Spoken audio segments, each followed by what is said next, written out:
রাজা জ্ঞানের রাজা রসিক রাজা গোপাল ভাঁড় হাসির রাজা জ্ঞানের রাজা রসিক রাজা গোপাল ভাঁড় হাসির রাজা।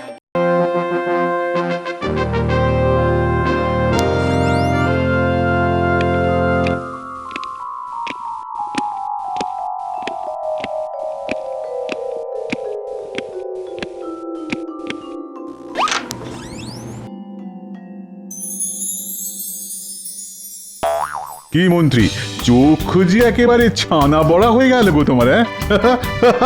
তা এইরকম সোনার দুর্লভ অস্ত্র আগে কখনো দেখেছো তুমি? আগে না মহারাজ, অপূর্ব, অসাধারণ, অতুলনীয়। হ্যাঁ মন্ত্রী, এগুলো আমার পূর্বপুরুষের, যা দিয়ে তারা যুদ্ধে জয়লাভ করেছিল। মহারাজ, আমার মাথায় না দারুণ একটা বুদ্ধি এসেছে, যদি বলেন তো বলি। কি বুদ্ধি মন্ত্রী? বলো বলো, চট করে বলো তো শুনি। মহারাজ, এই সোনার অস্ত্রগুলো সিন্দুক বন্দি না করে যদি বিভিন্ন রাজ্যে এর প্রদর্শনীর ব্যবস্থা করেন, তাহলে এই সোনার মূল্যবান অস্ত্রগুলো সবাই দেখার সুযোগ পাবে। এই শুধু তাই নয়, শুধু তাই নয়, এগুলো দেখার জন্য আমরা কিছু প্রবেশ মূল্য ধার্য করব, যার থেকে আমাদের কিছু অর্থ লাভ হবে।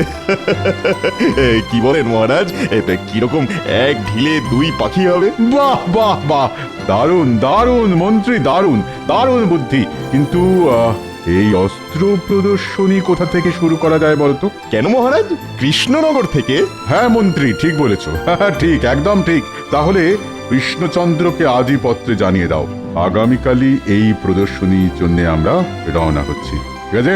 যথাজ্ঞে মহারাজ, আমি আজই দুধকে দিয়ে পত্র পাঠাবার ব্যবস্থা করছি। তাহলে আমি এবার আসি মহারাজ। হ্যাঁ হ্যাঁ হ্যাঁ, এসো এসো এসো।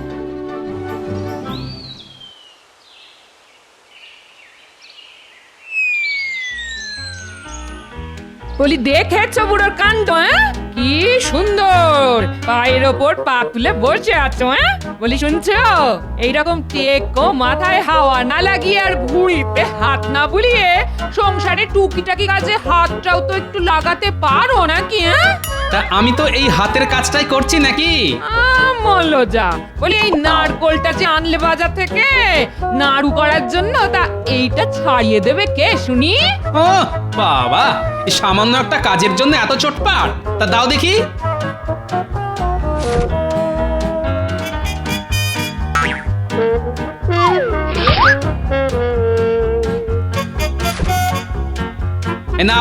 এই নাও তোমার নারকোল। কি গো, চললে যে বড়, তা খাবারটা কে খাবে শুনি? এসে খাবো, চলে গিন্নি। বাবা, এই মানুষটাকে নিয়ে আর পারা গেল না। দূর দূর দূর দূর দূর দূর।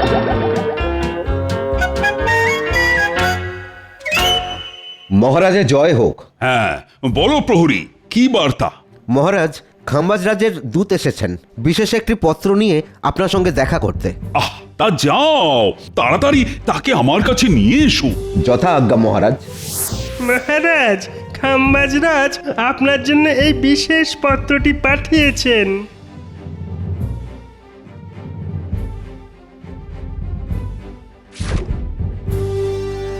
তাহলে এইবার আমি আসি মহারাজ। হ্যাঁ হ্যাঁ, এসো এসো এসো। তা বড় তো মন্ত্রী, কি লিখেছেন খাম্বাজরাজ এই পত্রে?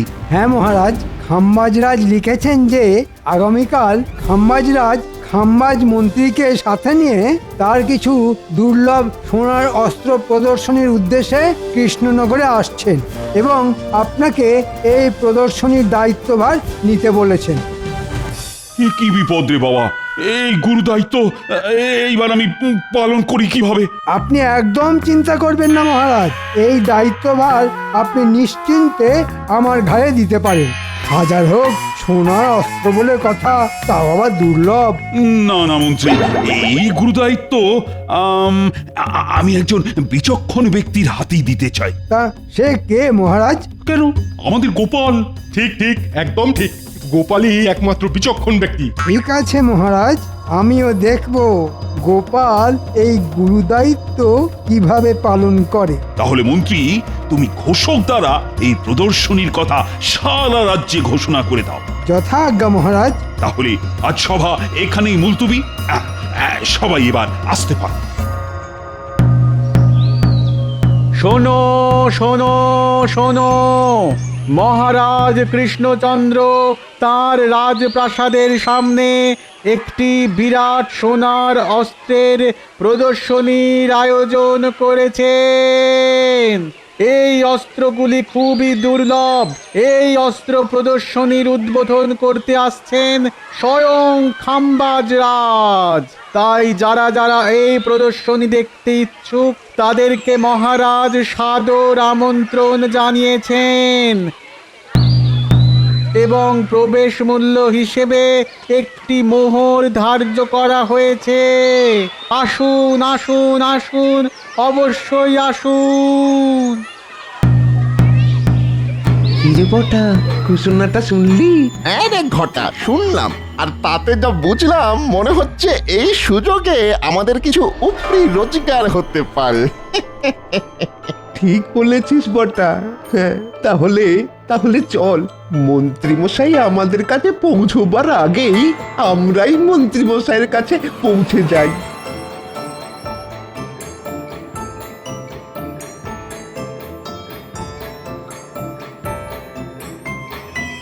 মন্ত্রী মশাই তো কি? আরে এই যে মেঘ না চাইতেই জল। আয় আয় ভেতরে আয়, আমি এক্ষুনি তোদের কাছেই যাচ্ছিলাম। দেখলি ঘটা, আমি তোকে বলেছিলাম না যে আমাদের একটা উপরি রোজগারের সুযোগ আসছে। কি এত ফিসফিস করছিস? শোন, একটা কাজ আছে। হ্যাঁ হ্যাঁ হ্যাঁ, বলুন বলুন বলুন। আশা করছি মহারাজের ঘোষণা তোদের কানে গেছে। হ্যাঁ হ্যাঁ, তা আবার যাবে না। তা কি করতে হবে বলুন? শোন, তোরা আজ রাতে আমার সঙ্গে ইংরেজ সাহেবের কাছে যাবি, আর সেখানে গেলেই জানতে পারবি তোদের কি করতে হবে। তাই রাতে আমার বাড়ি চলে আসিস। আচ্ছা মন্ত্রী মশাই, আমরা তাহলে আসি। হ্যাঁ, আয়।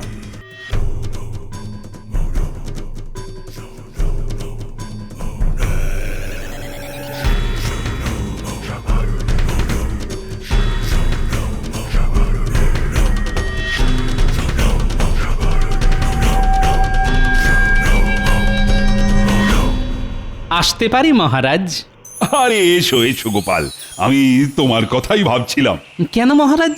গোপাল, আমি কিছুতেই ভেবে উঠতে পারছি না যে এই অস্ত্র প্রদর্শনীর দায়িত্ব আমি একা কি করে সামলাবো।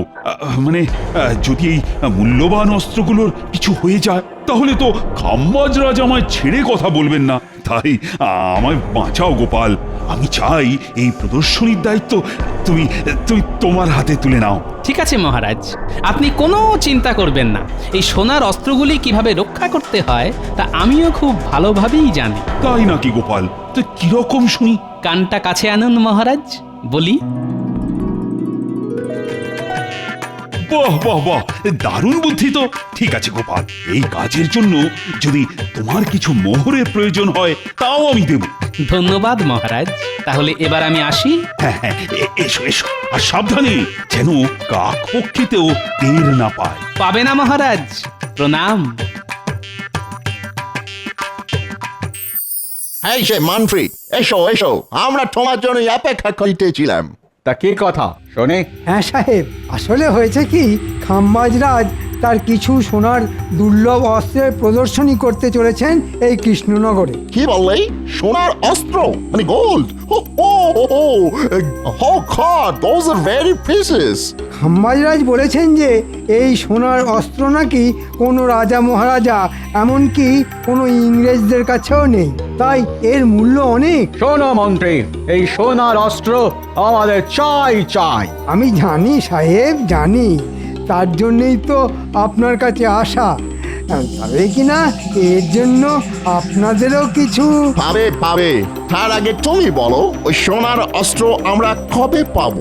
খাম্বাজ রাজ আগামীকাল সকালে কৃষ্ণনগর আসছেন, আর রাতে ওই অস্ত্রগুলো প্রদর্শনীর জন্য সাজানো হয়ে গেলেই আপনি টুকুস করে আপনার কাছে পৌঁছে যাবে। কিন্তু মনে রেখো মন্ত্রী, আমাদের ঠকাইবার চেষ্টা করিলে তোমার গর্দান যাইবে। না না সাহেব, এই নিয়ে আপনি একদম চিন্তা করবেন না। আপনি চাইলে কষ্টি পাথরে প্রত্যেকটি সোনার অস্ত্র যাচাই করে নেবেন। সে তো আমরা নেবই, সব টেস্ট করিয়াই নেব। তাহলে ওই কথাই রইল সাহেব, আগামীকাল ঠিক এইখানেই দেখা হচ্ছে। আপনি শুধু মোহরের থলিটা হ্যাঁ হ্যাঁ হয় সব নিয়ে তোমাকে চিন্তা করিতে হইবে না, তুমি তোমার মোহর পাইয়া যাবে।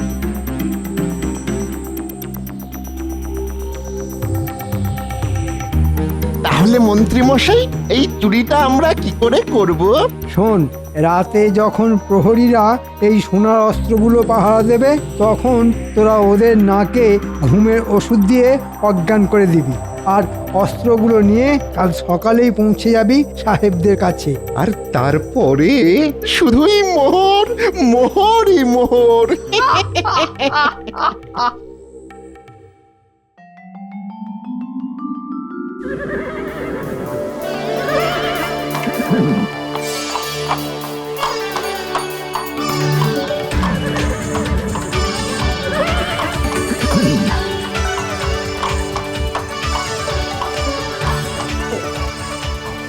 আসুন আসুন খাম্বাজরাজ, আসুন আসুন। তা প্রদর্শনীর সব ব্যবস্থা ঠিকঠাক হয়েছে তো কৃষ্ণচন্দ্র? হ্যাঁ হ্যাঁ খাম্বাজরাজ, সেসব নিয়ে কোনো চিন্তা করতে হবে না। গোপাল সবকিছু নিজের হাতে পরিপাটি করে ব্যবস্থা করেছে।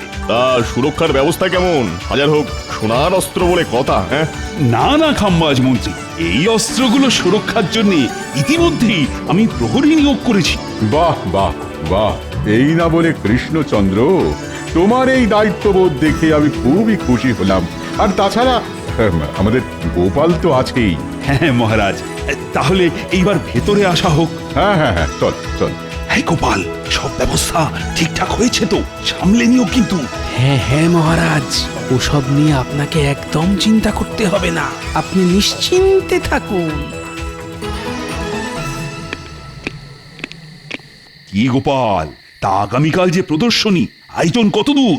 এই তো মহারাজ, প্রদর্শনীর জন্য সব অস্ত্র সাজানো হয়ে গেছে, এইবার শুধু আগামীকালের অপেক্ষা। বাহ বাহ বাহ, তা প্রহরীরা তোমরা তাহলে ঠিকঠাক করে পাহারা দিও। আমরা তাহলে আসি। আপনি কোনো চিন্তা করবেন না মহারাজ, আমরা এইখান থেকে একটা মাছিও গলতে দেব না। আপনারা নিশ্চিন্তে থাকুন।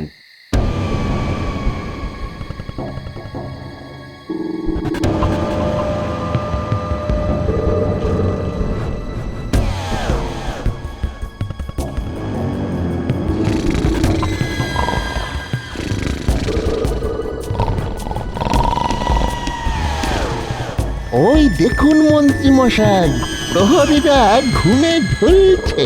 হ্যাঁ, এটাই সঠিক সময়। তাহলে যা, এবারে কাজটা সেরে ফেল। আপনি কোনো চিন্তা করবেন না মন্ত্রী মশাই, আমরা এই যাব আর ওই টুকুস করে আসবো। হ্যাঁ হ্যাঁ, আর এই অস্ত্রগুলো নিয়ে কাল সকালেই পৌঁছে যাবি সাহেবদের কাছে, আর তারপর শুধু মোহরই মোহর।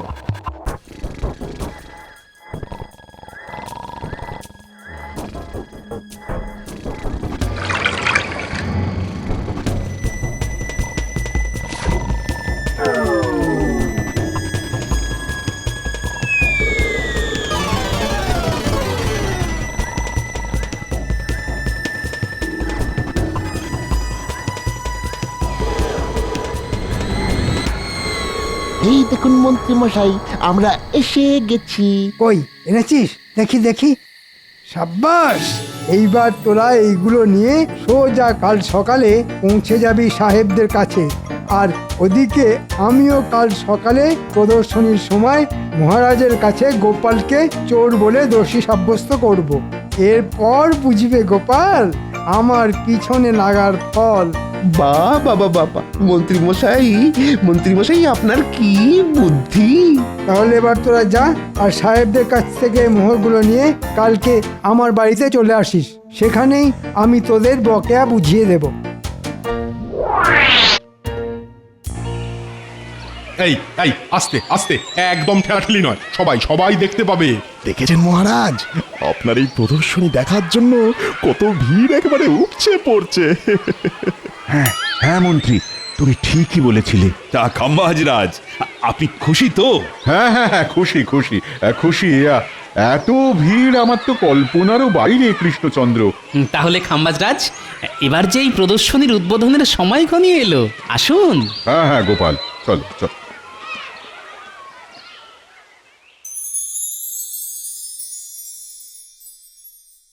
এই যে বাটা ঘটা, এসো এসো, তোমাদের জন্যই আমরা অপেক্ষা করিতেছিলাম। তা অস্ত্রগুলো আনিয়াছো? হ্যাঁ সাহেব, আপনি আপনি সব মিলিয়ে নিতে পারেন। তা তো নিবই, আর তার সঙ্গে এও যাচাই করিয়া নিব যে এগুলো অরিজিনাল গোল্ড কিনা। সে তো নিশ্চয়ই সাহেব, আমাদের ঘাড়ে কটা মাথা যে আপনাদের ঠকাতে যাব। বাহ বাহ তোমাদের কথায় আমি খুশি হইলাম, মানে আমরা খুশি হইলাম। তা এই শেখরা, এগুলো ভালো করে যাচাই করে দেখো তো, এই গোল্ডগুলো অরিজিনাল তো? ও আগে নিশ্চয়ই হুজুর।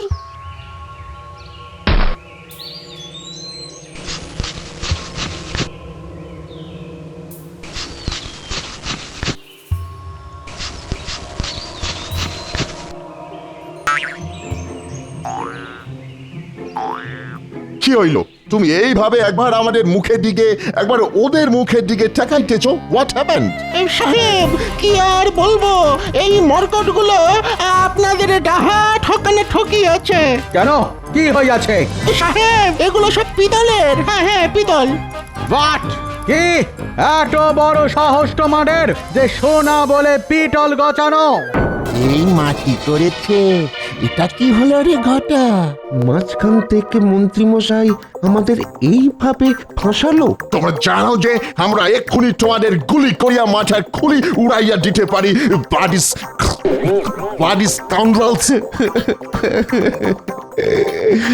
ক্ষমা করে দিন সাহেব, ক্ষমা করে দিন। আমরা আপনাদের ঠকাইনি, বিশ্বাস করুন আমরা আপনাদের ঠকাইনি। তা করিলে তোমার টিকিও খুঁজে পাইবে না, সেটা নিশ্চয় জানো তোমরা। আমাদের তো মন্ত্রী মশাই আপনাদের কাছে পাঠিয়েছিল। হাই, তোমরা সত্যি বলিতেছ? একদম সত্যি সাহেব, আমি আমার বাড়ির গিন্নির দিব্যি খেয়ে বলছি। চলো তাহলে চলো, আমাদেরকে তোমাদের মন্ত্রী মশাইয়ের কাছে নিয়ে চলো এখনই। হ্যাঁ সাহেব, চলুন চলুন।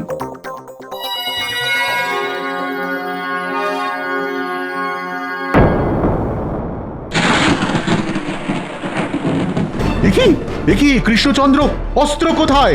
কি এবার কি হবে মহারাজ? আপনার সমস্ত অস্ত্র যে? না না, মানে আমি মানে গোপাল। দেখলেন তো মহারাজ, আমি আপনাকে প্রথমেই বলেছিলাম যে গোপালকে এই দায়িত্ব দেবেন না। এখন হলো তো? গোপাল? তার মানে তুমি? না খাম্বাজরাজ, আপনি বিশ্বাস করুন, এই কাজ আমি করিনি। তাহলে কি অস্ত্রগুলোর পাখা গজিয়েছিল যে উড়ে গেল? আমি তোমাকে ছাড়বো না গোপাল, আমি তোমাকে ছাড়বো না। এই কে আছো? গোপালকে বন্দি করো। আমাদের ছেড়ে দিন সাহেব, আমরা আর এইরকম কোনোদিনও করব না। কি সাহেব, আপনারা আর বউটা ঘটারই কি অবস্থা? জানো কৃষ্ণচন্দ্র, এরা আমাদের কাছে গিয়েছিল এই সোনার অস্ত্রগুলি বিক্রি করিতে, কিন্তু আমরা যখন এইগুলি কোষ্ঠী পাথরে যাচাই করি তখন দেখি এগুলো সব নকল পিতলের অস্ত্র। এই মরেছে, এরকম তো কথা ছিল না। এ কি ফাঁপড়ে পড়লাম রে বাবা। ও, তার মানে এই অস্ত্রগুলো চুরি করেছে বটার ঘটা। না মহারাজ, এই চুরি আমরা স্বইচ্ছায় করিনি। বিশ্বাস করুন, আমাদের চুরি করতে বলেছিল স্বয়ং এই মন্ত্রী মশাই। এই মরেছে, এইবার মানে কেটে পড়ি। মন্ত্রী? তাহলে এই চক্রের কাণ্ডারি তুমি? সাহেব, মন্ত্রীকে আমি আপনাদের হাতেই তুলে দিলাম, এবার আপনারাই এদের বিচার করুন। ওরে বাবা রে, এবার আমি পালাই। পালাবে না মন্ত্রী, দাঁড়াও দাঁড়াও, আমাকে ছেড়ে দিন মহারাজ, আমাকে ছেড়ে দিন। আমরা তোমাকে ছাড়িবে না, আমাদের ঠকানো। I shoot you, stop stop. ছেড়ে দিন সাহেব, ছেড়ে দিন, আর ঠকাবো না। ভুলে গেছে মহারাজ, এই সাহেবদের হাত থেকে এবারের মতো আমাকে বাঁচান। কিন্তু কৃষ্ণচন্দ্র, আমার সোনার অস্ত্র? কোনো চিন্তা করবেন না খাম্বাজরাজ, সেগুলো সব সুরক্ষিত আছে। এই ন্যাপলা গুলটে, নিয়ে আয় তো থলিটা।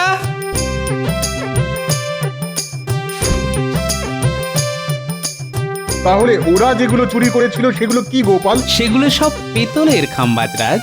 মানে আসলে হয়েছে কি খাম্বাজরাজ,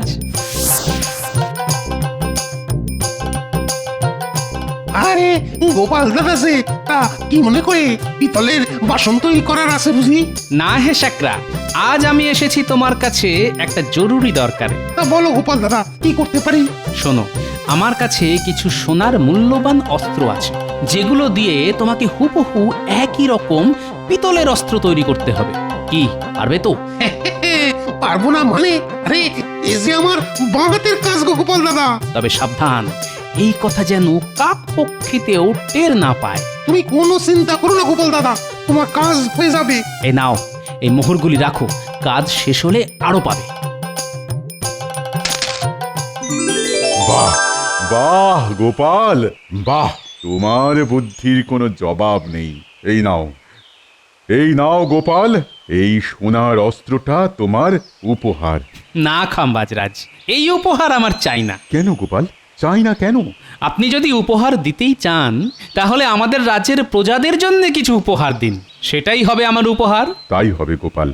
শোনো শোনো কৃষ্ণচন্দ্র, আমি সবার সামনে ঘোষণা করলাম যে এই বছরে খাম্বাজ রাজ্যে যা গম উৎপন্ন হবে তার 50% আমি কৃষ্ণনগরে প্রজাদের জন্য পাঠাবো। আর শুধু তাই নয়, তার সঙ্গে আজকের এই প্রদর্শনীতে যা অর্থ আয় হবে তার পুরোটাই তুলে দেওয়া হবে কৃষ্ণচন্দ্রের হাতে, রাজ্যের চাষাবাদের উন্নতির জন্যে। কি গোপাল, তুমি খুশি তো? ধন্যবাদ খাম্বাজরাজ, আপনি মহান। ধন্যবাদ খাম্বাজরাজ। সবাই বলো, জয় খাম্বাজরাজের জয়, জয় গোপালের জয়। না না মহারাজ, জয় আমার নয়, বলুন কৃষ্ণনগরের জয়। জয় কৃষ্ণনগরের জয়। জয় জয় কৃষ্ণনগরের জয়।